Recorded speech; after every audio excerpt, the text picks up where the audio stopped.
Hello, good evening. I'm Dwayne Brown. Tonight on KPBS Evening Edition, say so long to those red light cameras. We'll tell you about the city's new plan for catching red light runners. The debate over the Plaza de Panama project in Balboa Park went back to court today. The Border Patrol's rapid expansion raises questions over its training methods and background checks. The NFL Players Union is raising questions tonight about a team doctor with the Chargers. Plus, we'll have a look at a La Jolla Playhouse project designed to nurture new talent. KPBS Evening Edition starts now.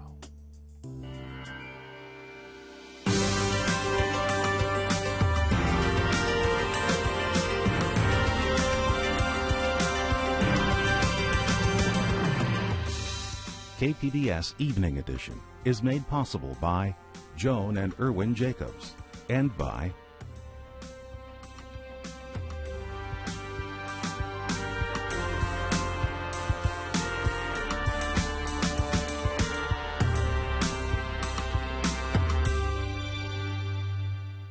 Hello, good evening. Thanks for joining us.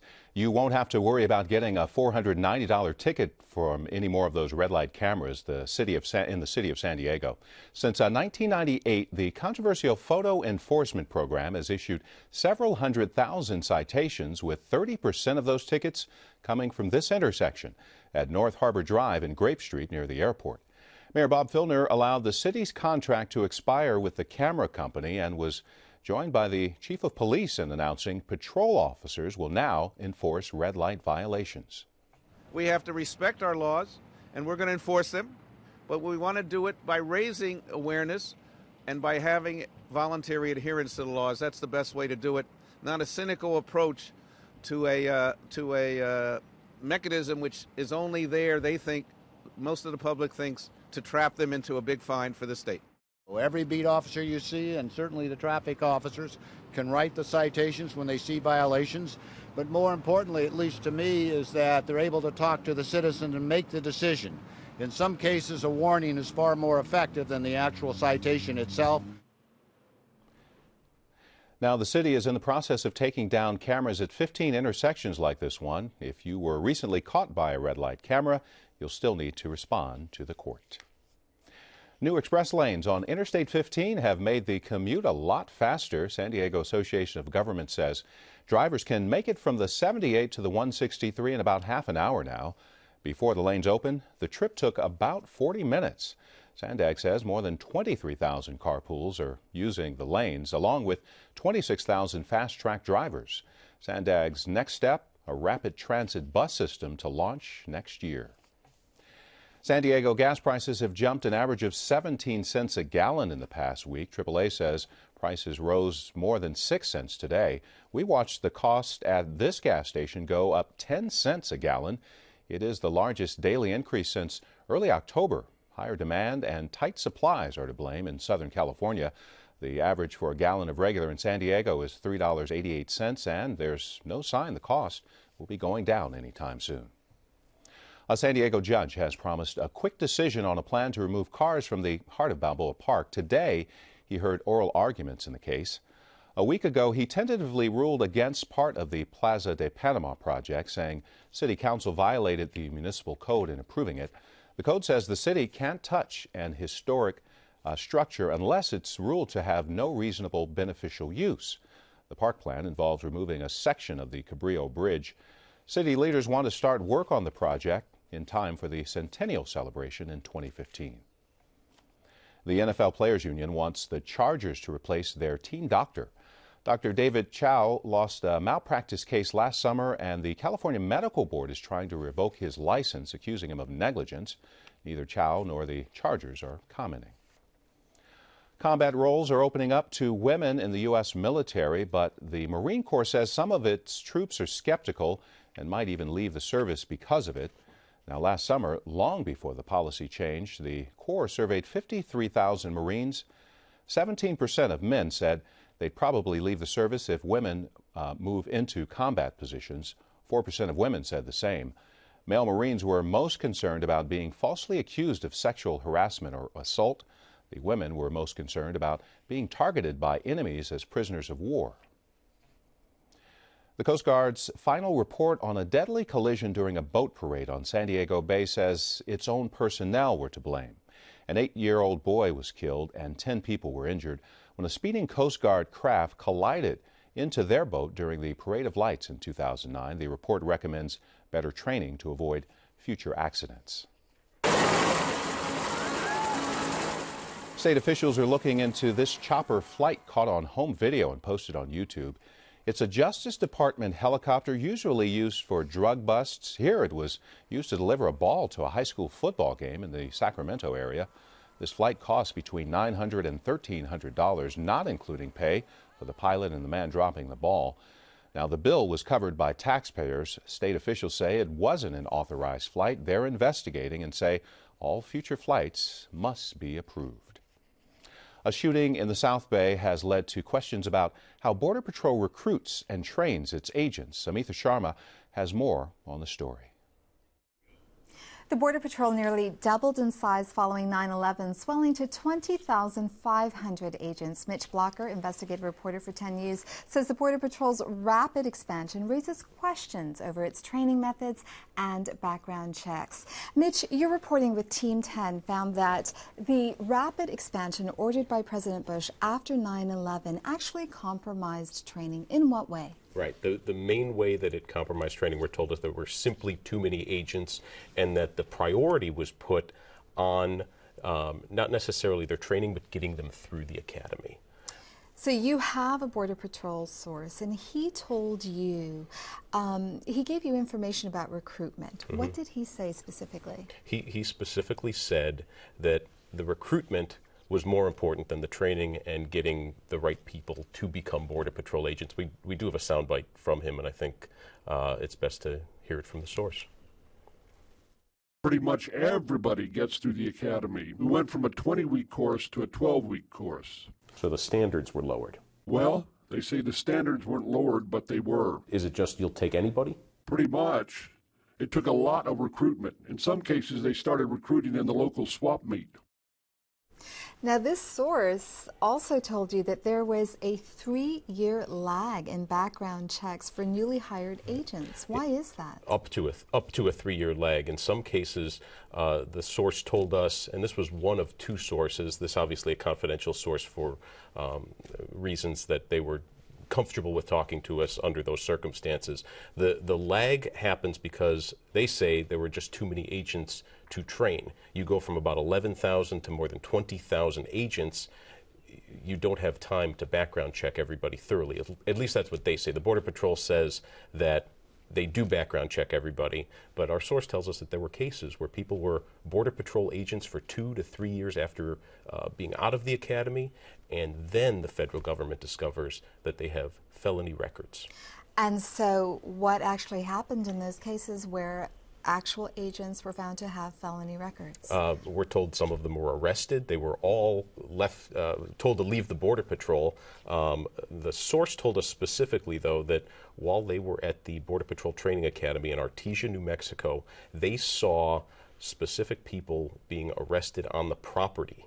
And that was simply because at that point they had been background checked and discovered that felonies existed in their past. So what does the Border Patrol say about all of this? What does the government say?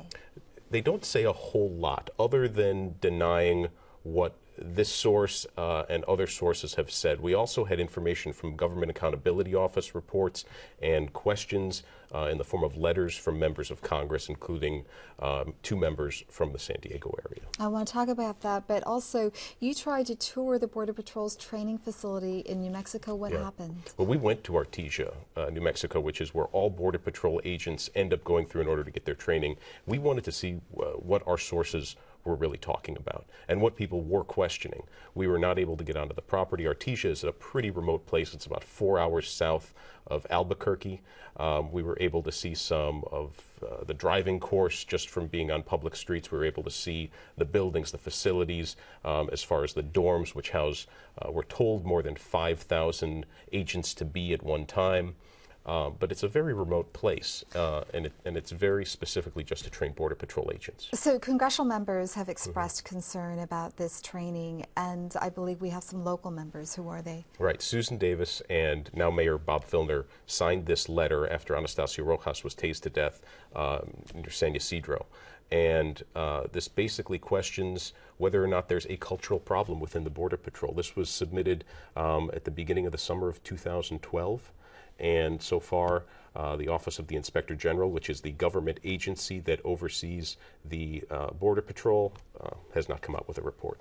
Very quickly, your investigation grew out of a notorious shooting of a woman in South Bay. Tell me very quickly about that and what the status of that case is. Sure. That case involves an agent named Justin Tackett who shot and killed a woman in Chula Vista named Monique Tachakeen. That case is still under investigation by the Border Patrol. Her autopsy report has come out showing that she had 14 exit wounds after she allegedly had the agent on his car, on the hood of her car, and he feared for his life and used deadly force in order to get out of that situation. Okay, Mitch Blocker, thanks so much for talking to us today. Thanks for having me.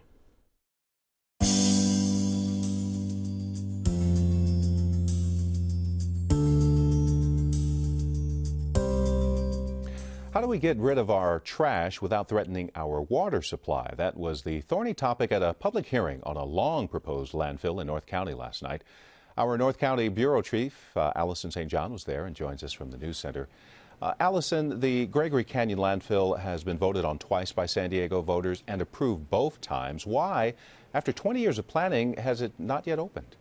Well, Gregory Canyon, which is up Interstate 15 and near the San Luis Rey River, is one of very few new landfills trying to open in Southern California, precisely because it is so difficult to get the permits. For example, LA is planning to ship trash to Arizona rather than try to site new landfills. So last night's hearing was for a federal permit because the landfill will affect what they call U.S. waters, including the San Luis Rey River. Now, a private company has already spent, what, $67 million on getting approvals for this site. They say it will have the best liner system anywhere in the world on the landfill. Doesn't that satisfy these critics? Well, there are several lines of opposition. The Parla Band holds Gregory Mountain, right next door, sacred, and they're fighting to prevent 30 million tons of trash from being piled up on the flanks of that mountain. Then there are the people who say a liner might last a lifetime, but the landfill will be there forever. Every liner will eventually leak, they say. Now, the city of Oceanside, that's San Diego's third largest city, has invested millions in reclaiming groundwater from the San Luis Rey Basin, and they plan to spend another $180 million in coming years to make that half their drinking water supply. So they don't want that water polluted. And the County Water Authority had major pipelines that bring all of San Diego County's water right past the site. You can see here the areas shaded in red is a proposed landfill, and the pipeline is also in red. So they're worried the pipeline will be affected by blasting. So what other permits are needed for the project? Well, the Regional Water Quality Control Board hasn't weighed in yet. Since the project began, we have begun to recycle much more of our trash, already 30% less in the last 7 years. And at the same time, having enough water is becoming a major issue. So the Army Corps will have to weigh a decreasing need for landfill space with an increasing need to preserve water supplies. KPBS North County Bureau Chief Allison St. John. San Diego's South Bay Power Plant is coming down tomorrow. It's produced power for the region since the 1960s. Environmentalists fought long and hard to close the plant because it was one of the area's largest polluters. The facility used bay water to cool its massive turbines, but stopped producing electricity in 2011. Since then, its operator has been preparing for tomorrow's implosion, which will take anywhere from 30 seconds to 2 minutes. It'll sound a little bit like rolling thunder, and these first three facilities will fall to the north. This last facility on the end here will fall to the east, all of them falling away from the water and other natural habitat. 24,000 tons of steel will be salvaged and recycled from the structure. The land will be turned into a park and RV area as well. There will also be room for a business park in the future. Tomorrow morning, you can stop by City Hall to chat with Mayor Bob Filner. He'll be there from 9:30 to noon to answer the public's questions. He says he wants to make Saturday hours a regular event. The 2013 legislative session just started in Congress, and it promises to be a busy one. Among the new faces, freshman Democratic Congressman Juan Vargas. His 51st district covers San Diego's South Bay and Imperial County. Amita Sharma talked to him recently about the federal budget, immigration, and gun control. Congressman Vargas, thank you for joining me today. President Obama has pledged to put everything into tighter gun control. He wants universal background checks on anyone trying to buy a gun. He wants a renewal of the assault weapons ban and a 10-round limit to magazines. What do you think of his proposal, and what are his chances of getting it passed? Well, I support him. I support him in each one of those things. I mean, we have to reduce the gun violence in this country. It's unbelievable the amount of violence that we have today, and we can compare ourselves to some of these other democracies around the world. Obviously, we have just so much more violence than they do. So I think he has a good shot. Obviously, it'll be tough in some areas because people have believed that it's the Second Amendment right to have almost any type of weapon. In fact, some of the crazies, I have to call these guys crazy, believe they can have nuclear weapons at home. that's for a malicious Second Amendment. So it'll be hard to negotiate with them. But I think that a lot of us most of us love our kids, unless there's something wrong with you. And we want to reduce the violence. And we see it out there. So I'm very hopeful. We had some great testimony over in the Senate. I hope we have some opportunities in the Congress to reduce the violence. And I think some of these measures are good. I'd even go further. How would you go further? Well, I think ammunition is one of the things you really have to go. I mean, why don't you have background checks also for ammunition? They're going to do that in California. I think that would be important, too. A lot of these people, they may have a weapon, but they didn't have the ammunition. They couldn't go shoot people. So I'd go even further. Okay, let's switch gears to immigration reform. It was a big week for the topic, with both the Senate and the President putting forth their own proposals. Both plans offer a path to citizenship, but the Senate plan ties it to border security. How feasible is that? Well, it's a great first step. Let's take it for what it is. Very positive. When you have everyone saying we have to take a look at all the people that are here undocumented and do something about it, and something that it coincides with our our history, which is compassion, love, family, and all these things. So it's a very positive first step. Now there are differences, as you said. The issue of border security, and who's going to be on this commission, who decides. Is the governor of Arizona the one going to decide? You can't put it in her hands. She'll say there's never enough security, and then these poor people would be second-class citizens forever. They'd never have an opportunity to become a citizen of the U.S. So I think it's important that you have a process whereby you can become a citizen, and the President has proposed that, I think, in a better way than the Senate. But you know what? It's a great step forward. Expanding on the topic of border security, the Senate plan calls for adding more drones to patrol the border. As you know, drones are becoming an increasingly important part of San Diego's economy, and yet the Department of Homeland Security's own Inspector General says that the border drone program has serious management issues. How necessary do you think these drones are to patrolling the border? Well, I have to tell you, it almost seems like science fiction here with all the drones. I've been reading quite a bit about them, and I'm not really excited about the drones. I think they do have their place, but flying around the border here, I think it can actually do more damage than help, and I do think there's a real problem with them. So I'm not excited about it. I do think that they have their place in other confrontational areas and conflictive territories, but here at home, flying around the border where they can crash into homes and have all sorts of other problems, I'm not in favor of that. I don't think it helps. The House Republicans have agreed to extend the government's borrowing authority for another 3 months.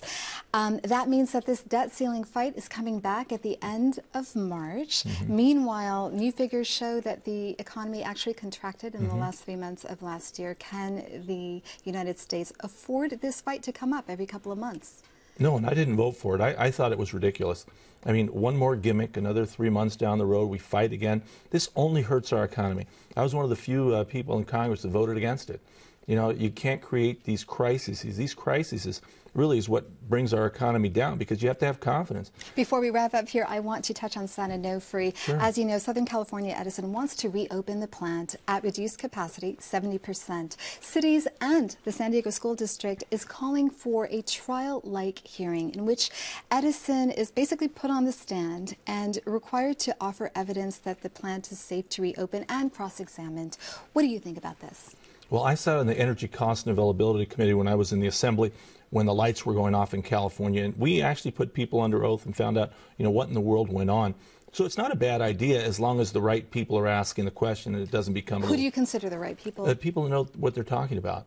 Instead of it becoming a road show and just politics, get experts in there to ask them true, questions. Is it really safe? Do you really have this under control? And if not, why are you firing it up? Makes no sense. The only reason they want to do this is because they want to be able to get some money.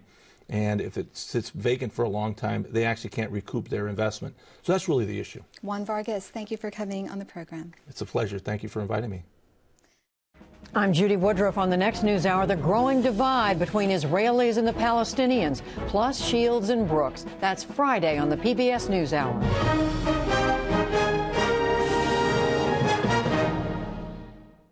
Well, you may have noticed the clouds rolled in as promised this afternoon, and it looks like they'll be here for the next few days. Along the coast, temperatures will be in the upper 60s to low 70s through the weekend. Mid-70s for the inland valleys, with a bit of sunshine by Monday. The nights are going to be chilly, though, cold nights as well in the mountains, with a little bit of sunshine breaking through. And then partly cloudy in the desert, with temperatures mostly in the mid-70s.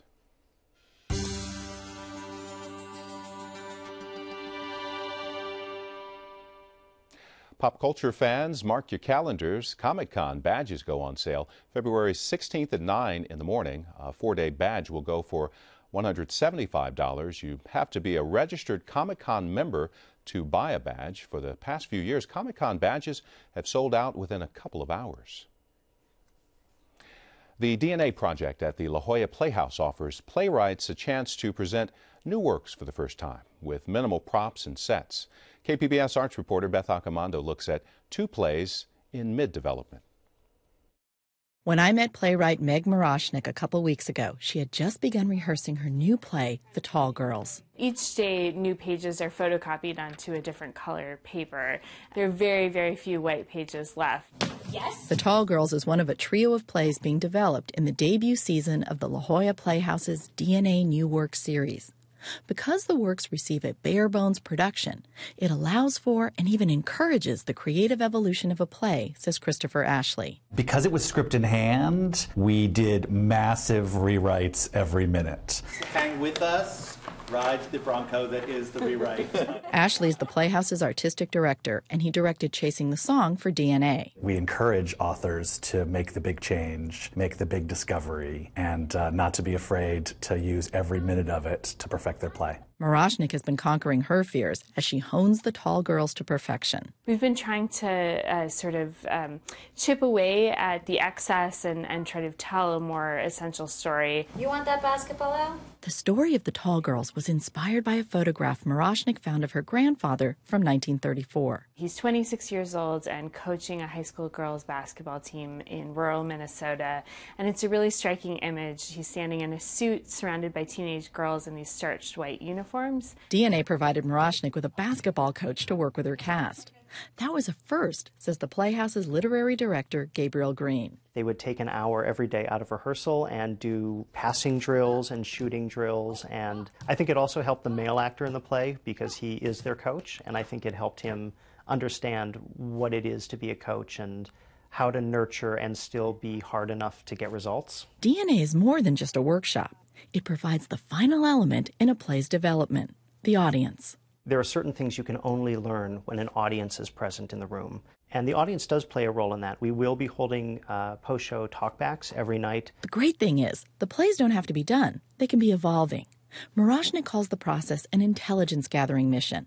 That helped alleviate some of her fears when she watched the play with its first audience. I feel very uncomfortable sitting next to audience members because I feel like the way that I watch the play will probably distract from their enjoyment. So what are she and Ashley watching for? There was a dead spot, right? So for the second performance, we cut about 4 minutes out of it, and that was really useful. I was really excited by how much the score ignited the audience. That was really satisfying, watching an audience start by tapping and then get more and more involved.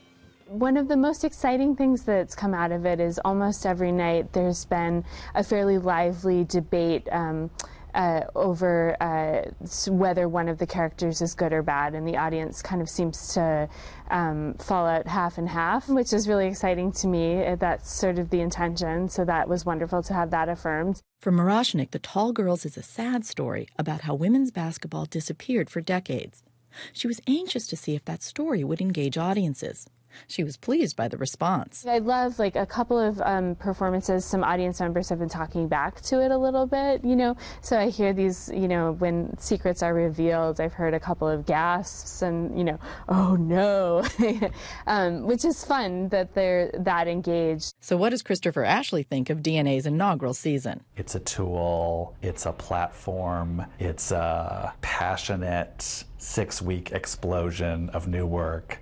That's exactly what the Playhouse needs. Miroshnik calls the DNA program a gift to playwrights. I don't feel any limitations on my imagination for the play, which is really, really exciting. Beth Accomando, KPBS News. The Tall Girls runs through Sunday at the La Jolla Playhouse's Play Development Center. Performances of Brahmani begin February 21st. Of course, you can find tonight's stories and download the KPBS app, all on our website, kpbs.org/evening edition. Thanks for joining us. Have a great weekend.